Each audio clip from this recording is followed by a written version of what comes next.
Welcome back to Fist Entertainment for my next review of a very, very, very silly movie, but in my opinion, a groundbreaking, silly, old-ass horror film. And this film was made so independently it actually does not have a rating, but I kid you not, there's some pretty graphically violent things going on in this film. This film actually did start a actual franchise of films. There's actually 3 of these movies, possibly 4, but I'm pretty sure it's just 3 of them. My phone's over there on the other side of the room, so I can't check it, but at least 3, if not 4. And I never knew about this movie before. And all I can say is, wow, is this a bizarre, little silly-ass horror film with a lot of very interesting effects in it. In a lot of ways, I would say that this film led way for one of the better films I reviewed last year, which was a really bad year for reviewing films, obviously. But there was a film I reviewed last year called Malignant. And I would say that Malignant probably would not exist if it weren't for this movie. So when James Wan made that film, he is probably doing a love letter to this film. And that is 1981's Basket Case. Yes, yes. Yes, I'm reviewing Basket Case. Now, when I first looked at the title of this movie, because I actually got this going to Barnes & Noble to take advantage of their Arrow video sale that they had this year, and I came across this. Now, I thought that Basket Case referred to somebody's sense of mind. Like, oh, this person's completely out of it and completely insane because they're pretty much a basket case.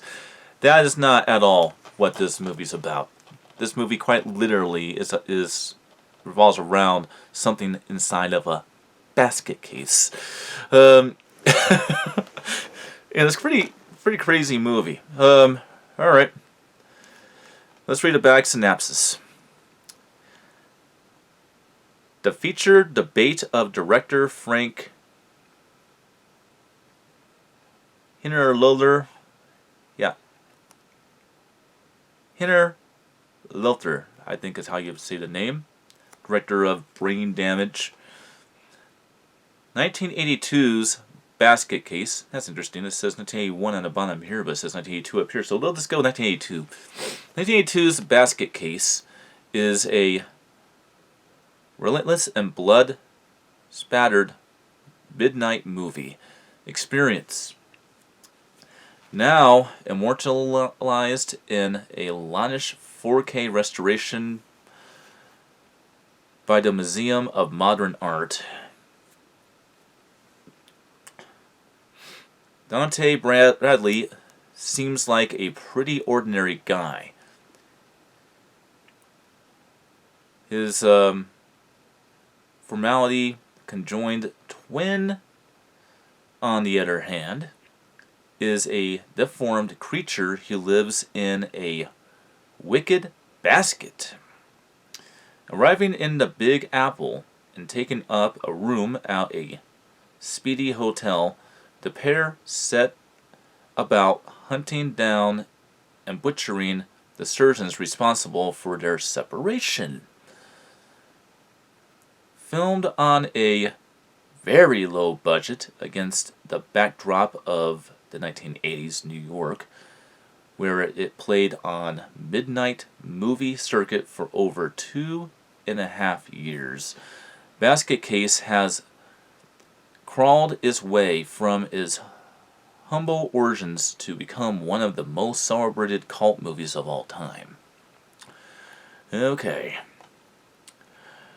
Well, I'll sum that up for you and a lot easier to understand the context. This film was an independently made movie using VHS technology from literally the director himself. He literally made this as like a college movie. Yeah, there were films like that in the 1980s where people literally just bought a camera from Radio Shack and made up their own little guerrilla tactics to make visual effects and make movies. And interesting enough, there's some pretty good visual effects in this movie for something that was made like that.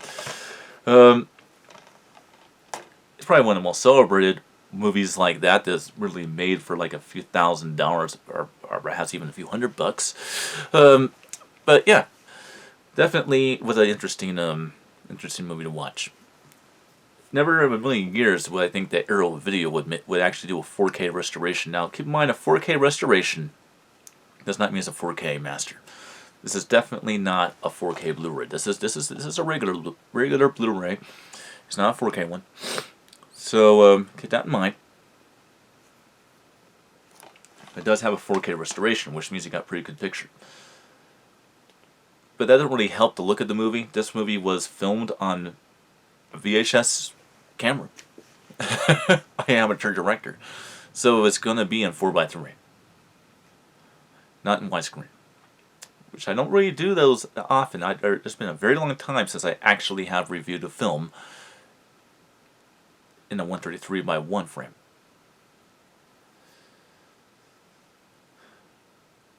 Alright. With the quality. I just told you it's in a 4:3 frame. The picture quality is very VHS looking because the film was filmed on, well, VHS. On somebody's home video camera. So, yeah. The 4K restoration definitely does give you like that nostalgic throwback to VHS tape cameras. You know, those really big ass fucking things that are like this big, and you put it over your shoulder and had that big little lens you had to look for. Yeah.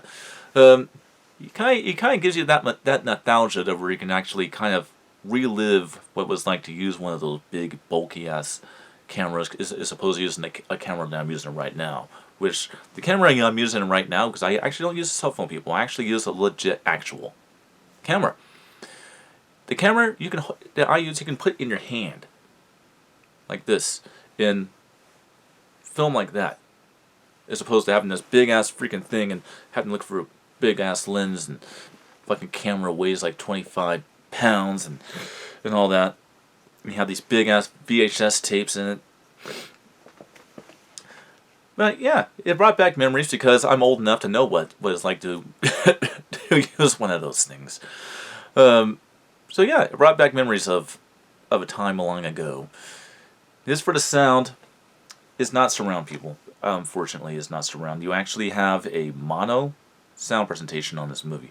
Now is an uncompressed PCM version of the mono track the movie had, and it was a one-channel mono track or a dual mono. I would say it sounds more like a dual mono track. But yeah, don't expect surround effects on this because it's a PCM uncompressed dual mono sound presentation. So you just basically are able to hear everything that's going on quite good. That's about it. But there's no real effects or anything like that. Maybe one day someone will actually make it look like a real movie instead of some VHS amateur tape that somebody filmed. But it looks and sounds pretty good, and it's actually a fun ass little fucking crazy little movie that somebody made is an amateur director. Now, obviously, with the sequels, he obviously probably had, because it would call phone and making money, he probably had a real budget and could actually use real cameras and stuff and make a legit, real actual movie. On the second and third ones, and there's a fourth one now too. Pretty sure somebody who knows more about the basket case movies than I do will probably comment below. I might add that I want to take a second to go ahead and say I read every single comment that comes across me. I may not always reply to them, but I do appreciate the fact that a lot of my fan base of people that watch these videos I always appreciate everybody who puts a comment below and basically maybe lets me know something I didn't know.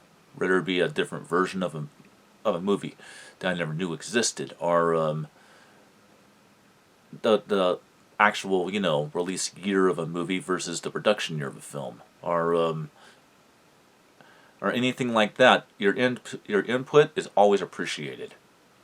Granted, I would like to have some likes every now and then. Don't really have those going on, but I do like the views I'm getting, and I do always like the comments that I get on the bottom. It's very insightful, and it teaches me a lot more about the movie than I done already know from watching the movie or doing any research I have done. So I do like that. Do like the fact that nerds like myself do actually comment on my videos. It's very humbling. I definitely like it. Keep on doing that. I love that stuff. Alright, well that's pretty much all there is to say about Basket Case.